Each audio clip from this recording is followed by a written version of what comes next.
in the era of transition between gas and electric cars, like many, you're stumped between the economical efficiency of an electric car or the freedom and convenience of a fuel tank. But I think we have just the answer for that, the brand new Toyota Prius Prime.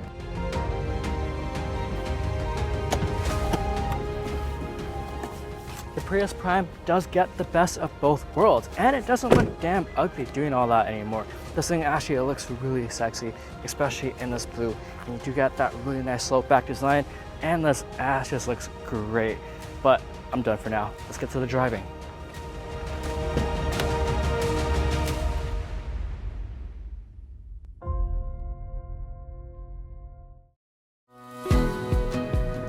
Building on an already successful Prius platform and utilizing the plug-in hybrid technology and a fuel tank, you do get the best of both worlds. The heart of the Prius Prime is a 2.0-liter naturally aspirated 4-cylinder engine with 2 electric motors, resulting in a total system output of 220 horsepower. That's nearly 100 horsepower more than the previous Prime. The motor alone makes 160 horsepower and 139 pound-feet of torque, while the rest of the power comes from the front motors. And hey, it actually picks up pretty well. Not too shabby for a Prius. Power is only sent to the front wheels, unlike the regular Prius where you can have all-wheel drive and front-wheel drive. The Prime only comes as a front-wheel drive option, which kind of sucks if you live where it snows a lot, but other than that, that's perfectly fine. Let's come to a full stop here and do a quick launch actually. Even though we are in a Prius, sport mode, can't really brake boost, let's go. And 50, 60, all right, not too bad for a Prius. I do like the instant torque that you do get from the electric motors in this car. It's very zippy, like you just tap on the gas and you have that power on demand. You get to 60 miles per hour in about 6.4 seconds, which is not too bad for one of the most efficient cars that you can get. That's like V6 Mustang power just a couple years ago. What makes the Prius Prime very different from a regular hybrid is that plug-in hybrid part. That means you can drive only on electricity and no diesel for about 45 miles, depending on how aggressively you drive and how hard you have the AC or the heater on. Right now, we have the AC on pretty much max because it is 95 degrees out right now, and you do get an expected 43 miles of range, which is not too bad. That comes from a 13.6 kilowatt hour lithium ion battery pack, which is about 55% larger than the old Prime. That range is perfect for your daily commutes or your errands here and there, and if you're not driving all that far, and I'm pretty sure most people's commutes are within that 45 mile range. It allows you to just charge at home overnight and not even utilize your gas tank most of the time. When the electric battery is depleted, let's say you go really far, then it transitions into using your gas tank and it works as a hybrid vehicle. And even that delivers very good fuel efficiency. It takes about 10 to 11 hours to charge at home on a regular 110 volt outlet, which means you don't need to buy any special equipment to charge it at home. If you do have a 240 volt outlet though, then you can charge it in about 4 hours, and there is no DC fast charge for this vehicle because you're probably not going to charge this car outside of your house anyways. You can just use the gas tank, which is much more convenient and actually more cost effective, which we'll get to in a bit. Right now, it is still showing about 40 miles of range. We still almost have a full battery. We are driving in sport mode pretty aggressively, and we have the AC pretty much blasting because it is hot out there. It is worth noting that this is the SE trim, which has a little bit more range than the XSE trim. I feel like it's because of the extra equipment and all that, but I believe it's only by like 2 or 3 miles. As a plug-in hybrid, you really don't have to use any gas for day-to-day use. On rare occasions for longer trips, instead of waiting around at a charging station when time is of the essence, you can just fill this thing up and go pretty far. The EPA rated fuel economy for this is 127 mpge combined, which is really impressive. You don't really get more efficient than this. Okay, even if you break it down with supercharging prices at a supercharger and the cost of using a combustion engine after depleting the electric battery, it actually costs almost the same. In fact, this is actually cheaper to run than charging outside of your house because supercharging is quite expensive. The cost to charge a Model 3 standard range at a supercharger, which averages about 53 cents per kilowatt hour depending on time of day in LA, is about $30 for 250 miles of range. That means you can go 8.3 miles for every dollar. Using only gas in the Prius Prime, it would cost about $48 to fill a 10-gallon tank, which right now is about $4.50 per gallon here in LA, and that would get you about 558 miles of gas-only range. So that means you can go 11.6 miles for every dollar you put in, which is actually much cheaper than supercharging, almost 3 miles more than the Model 3 per dollar.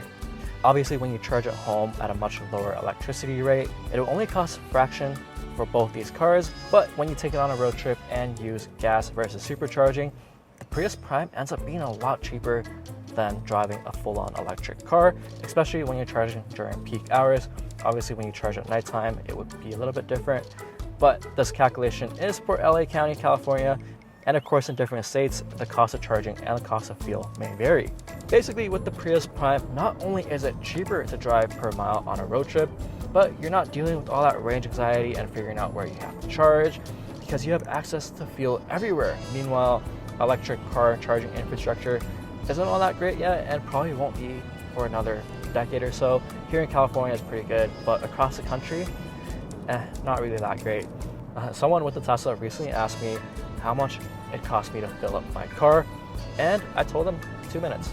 Because in our very busy lives nowadays, when time is the most valuable resource, just waiting around at a charging station might not be for everyone. Pretty much every new Tesla is going to be more expensive than the new Toyota Prius Prime.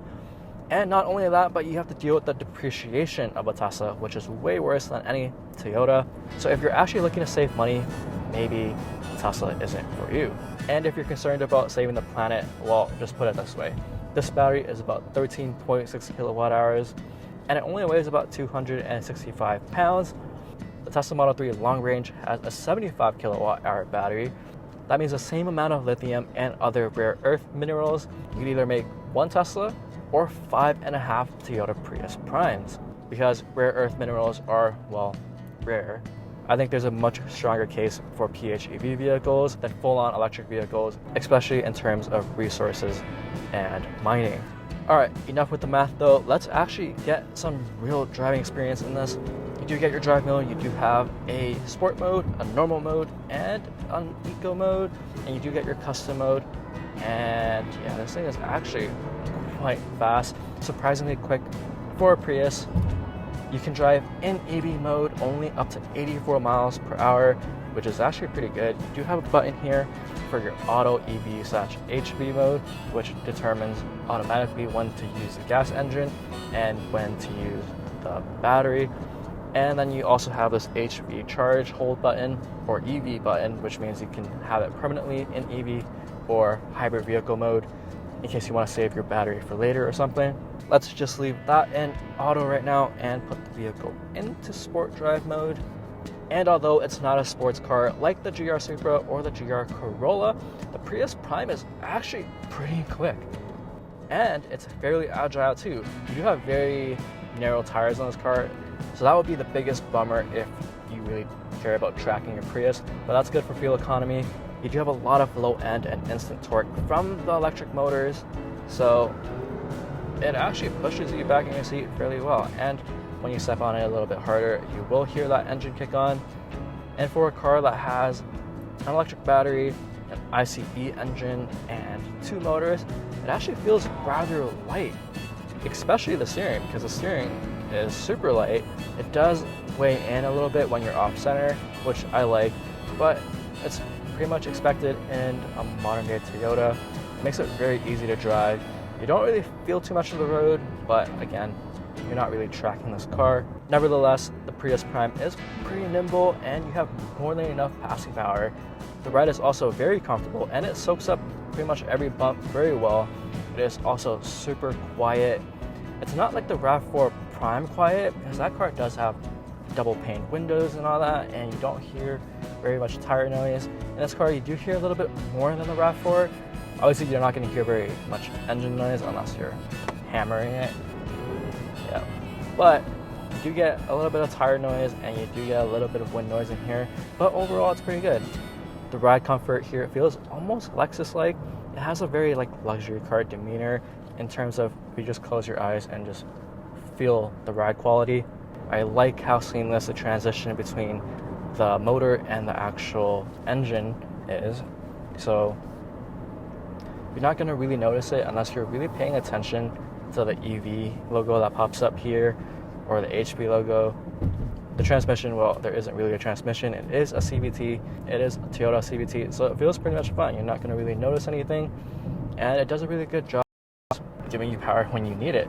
The turning radius is also really good on this car. A lot of times in different cars, you will need to make a 3-point turn, but this is just perfect. You can just do a quick U-turn when you need to. A lot of people are like, well, speed doesn't really matter and all that, but let me show you why it does matter, because in some instances, power does equal safety. Let me show you this 110 freeway ramp in Pasadena. It is one of the oldest freeways in America, and you have maybe like 10 yards or sometimes just a hard right turn to get onto the freeway where people are driving 75 plus miles per hour on a bend. So you will want some power to get up. So let's put the car into sport mode and let's give it a send, and there you go. It does pick up really quickly and you can just squeeze through traffic. If you didn't have a lot of power, it would be a lot more difficult and a little more unsafe to get onto the freeway. And while we're speaking of safety, this vehicle does come with Toyota Safety Sense 3.0 Plus, which comes with your pre-collision system and pedestrian detection, your road sign assist, your automatic high beams, but you don't get automatic headlights in this SE version.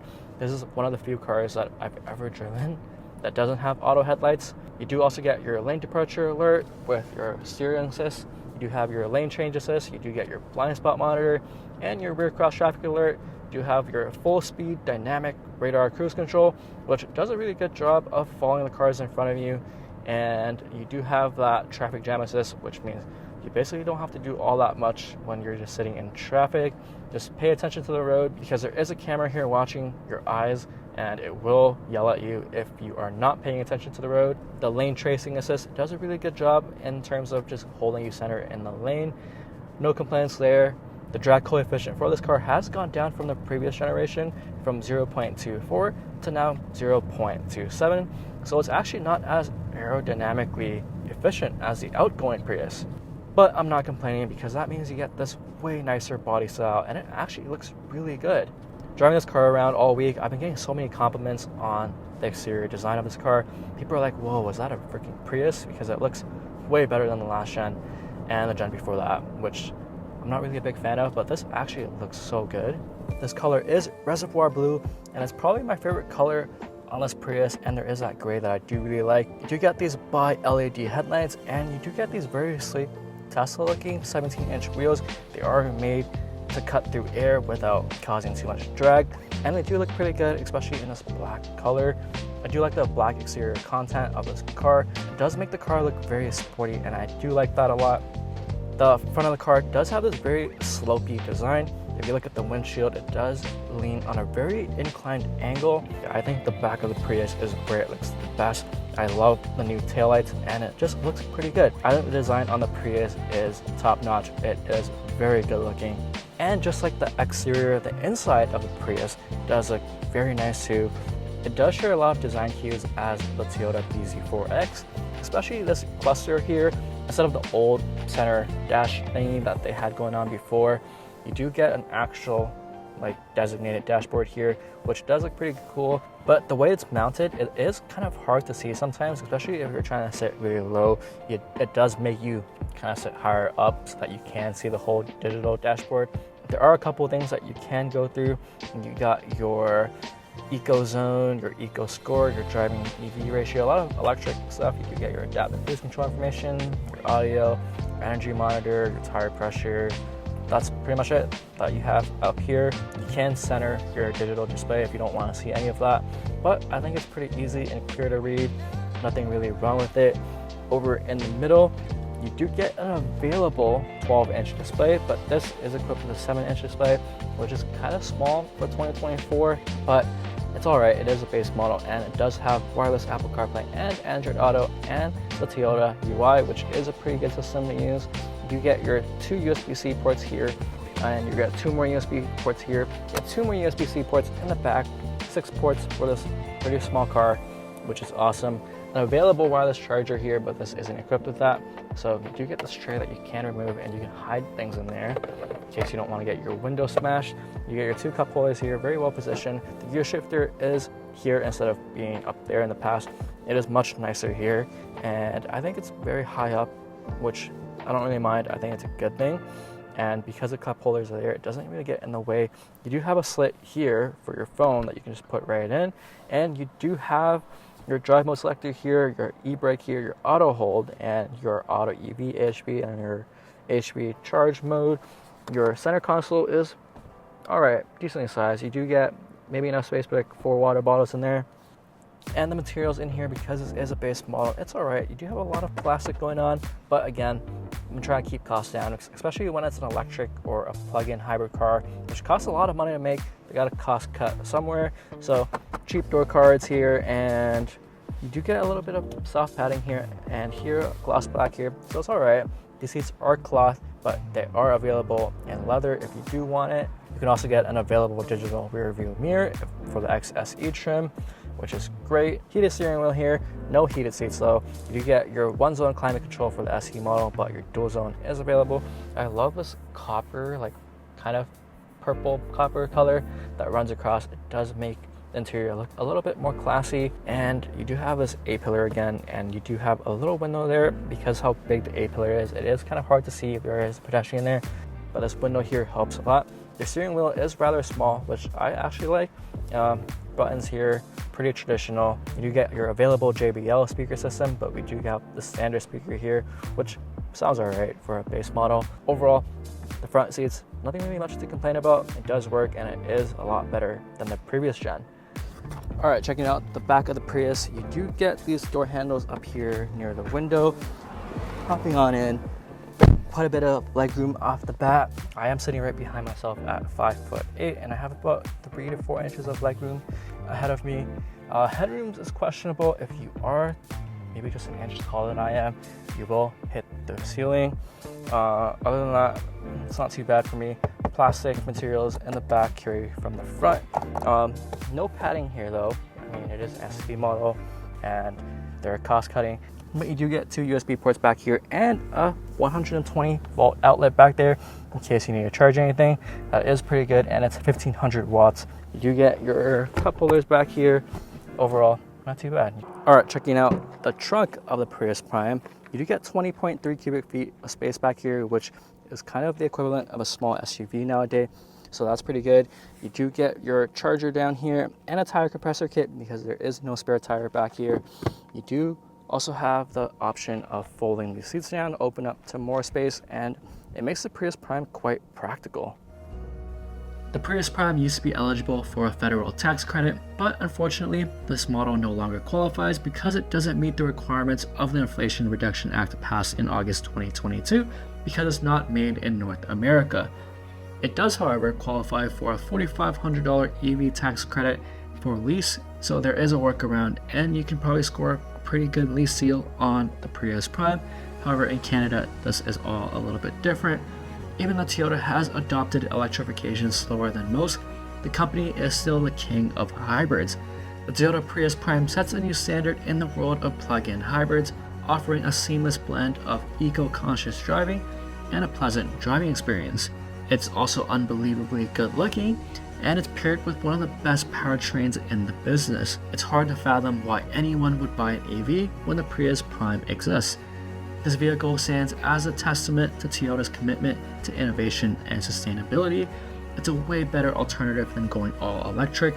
You get the best of both worlds with this car, the convenience and freedom of gas stations, and the cost effectiveness of charging at home for your daily commutes. Whether you're seeking an efficient daily commuter or a versatile family car, the Prius Prime undoubtedly deserves a place in the spotlight as a top contender in the automotive market. It's redefining the electrification playing field. That's all, guys. Thanks for watching.